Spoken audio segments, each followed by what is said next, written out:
आदिवासी एक समान, न्याय दो, न्याय दो, न्याय दो, न्याय दो। नमस्कार, फर्स्ट न्यूज लाइव में आपका स्वागत है और मैं हूं आपके साथ कीर्ति वैभव।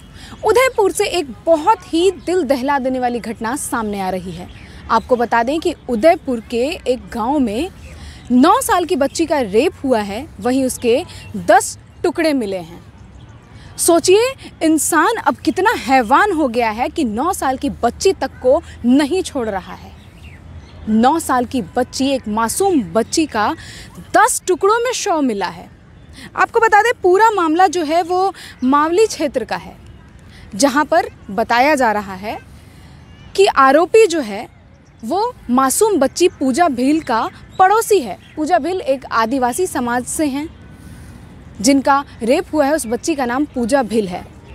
28 मार्च को वो बच्ची अपने घर से लापता हुई थी। उसके परिजन छानबीन कर रहे थे, लेकिन बच्ची 4 दिन तक नहीं मिली।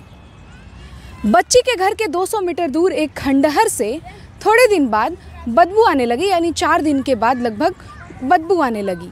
ग्रामीणों ने वहां जाके खोजबीन करी कि आखिर ये बदबू किस चीज़ की है, तो वहां बच्ची का शव मिला। दरअसल पूरा मामला ये है कि आरोपी कमलेश उर्फ करण सिंह जो है वो बच्ची को अपने घर पे बुलाता है और उसके बाद उसका रेप करता है। रेप करने के दौरान उसका गला दबाकर मार देता है। जब बच्ची की मौत हो जाती है, उसके बाद भी वो शव के साथ जो है रेप करता है और बनाने के लिए उसके 10 टुकड़े करता है और बोरी में बांध करके घर के पास के ही खंडहर में फेंक देता है। ये पूरी वारदात उसने अकेले नहीं की है, इसमें उसके माता पिता का भी हाथ है। शव को ठिकाने लगाने के लिए उसके माता पिता ने भी उसका साथ दिया है। दरअसल बात यह है कि कमलेश की गलती को छुपाने के लिए, उसे जेल भेजने के लिए या उसे सजा हो जाए, इससे बचाने के लिए उसके माता पिता ने भी उसका साथ दिया। उस टुकड़े को बोरी में भरा और ले जाके खंडहर में फेंक दिया। दरअसल पूरा मामला यह है कि मावली क्षेत्र का कमलेश सिंह 9 साल की मासूम पूजा भील को बहला फुसला कर अपने घर पे लेके जाता है और उसके साथ रेप करता है। बलात्कार जैसी घिनौनी और हैवानियत वाली घटना को अंजाम देता है। उसके बाद रेप के दौरान जब बच्ची की मौत हो जाती है, तो फिर उसके शव के साथ भी वो रेप करता है। सोचिए, कितनी घिनौनी हरकत है। आखिर इतनी हिम्मत आती कहाँ से है एक इंसान में, इतनी हैवानियत कहाँ से आ जाती है एक इंसान में कि शव को भी वो नहीं छोड़ता है। आखिर 9 साल की मासूम में उसने ऐसा क्या देखा होगा। शव के साथ भी रेप करने के बाद शव को ठिकाने लगाने के लिए सोचता है। ऐसे में उसके घर पे अभी तक कोई नहीं है, ना ही उसके माता पिता और ना ही कोई और। जैसे ही उसके माता पिता आते हैं तो घर के रूम में बेडशीट पर खून के धब्बे मिलते हैं, जगह जगह खून के धब्बे मिलते हैं। उसके बाद जब उसके माता पिता कमलेश से पूछते हैं कि आखिर ये क्या हुआ है, तो वो सारी चीज़ें अपने माता पिता को बताता है। उसके बाद उसके माता पिता ने भी शव को ठिकाने लगाने में उसका साथ दिया। माता पिता और कमलेश मिलकर 9 साल की मासूम पूजा भील का जो है 10 टुकड़े करते हैं और उसके बाद उसको बोरी में बांध करके घर के पास के ही खंडहर में फेंक देते हैं। क्या आप भी ऐसे माता पिता हैं? हमने तो आज तक ये सुना था कि माता पिता अपने हर बच्चे को ऐसा सिखाते हैं कि कभी गलती मत करो, गलती पे उसे डांटते हैं, उसे समझाते हैं। लेकिन यहाँ तो कुछ अलग ही नज़र आ रहा है।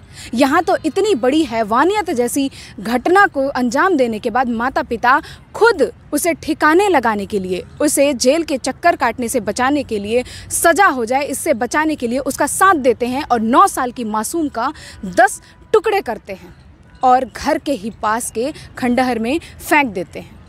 ये तो था पूरा मामला। अब बात करते हैं प्रशासन की। इसमें प्रशासन क्या कुछ कर रही है। कंप्लेन करने के बाद, मासूम के परिजनों के द्वारा कंप्लेन करने के बाद आरोपी को गिरफ्तार तो कर लिया गया है। उसके माता पिता को भी गिरफ्तार कर लिया गया है, क्योंकि उन्होंने शव को ठिकाने लगाने में उसकी मदद की है।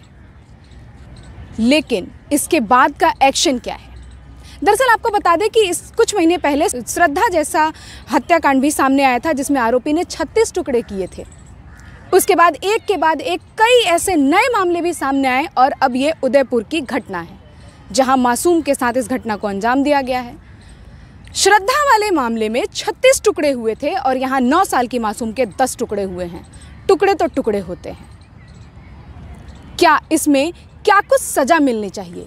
दरअसल पूजा भील जो है वो आदिवासी समाज से हैं, तो आदिवासी समाज के लोगों का कलेक्टेरिएट का भी घेराव किया गया। आदिवासी समाज के लोग, भील समाज के लोग जो हैं ये मांग कर रहे हैं कि आरोपी को फांसी की सज़ा हो, क्योंकि एक के बाद एक ऐसी घटना को कोई ना कोई अंजाम देते आ रहे हैं। उनके में आज तक खौफ नहीं आई। आरोपी या लोग कहें जो ऐसी घटना को अंजाम देते हैं उसमें अभी तक खौफ नहीं आया। क्या ऐसे में आरोपी को फांसी की सज़ा नहीं होनी चाहिए? बिल्कुल होनी चाहिए। सरकार को, प्रशासन को ज़रूर एक्शन लेना चाहिए। ऐसी कई घटनाएं हैं जो दब कर रह जाती हैं, जो उभर नहीं पाती हैं। आदिवासी समाज की यही मांग है कि आरोपी को फांसी की सज़ा सुनाई जाए और मासूम के घर वालों को कुछ राहत राशि प्रदान की जाए। आपकी इसमें क्या राय है, हमें कमेंट बॉक्स में ज़रूर बताइएगा। कैमरा पर्सन सुशांत के साथ कीर्ति वैभव, फर्स्ट न्यूज़ लाइव। आदिवासी एक समान, न्याय दो, न्याय दो, न्याय दो, न्याय दो। पूजा हम शर्मिंदा है, पूजा हम शर्मिंदा है, पूजा हम शर्मिंदा है। न्याय दो,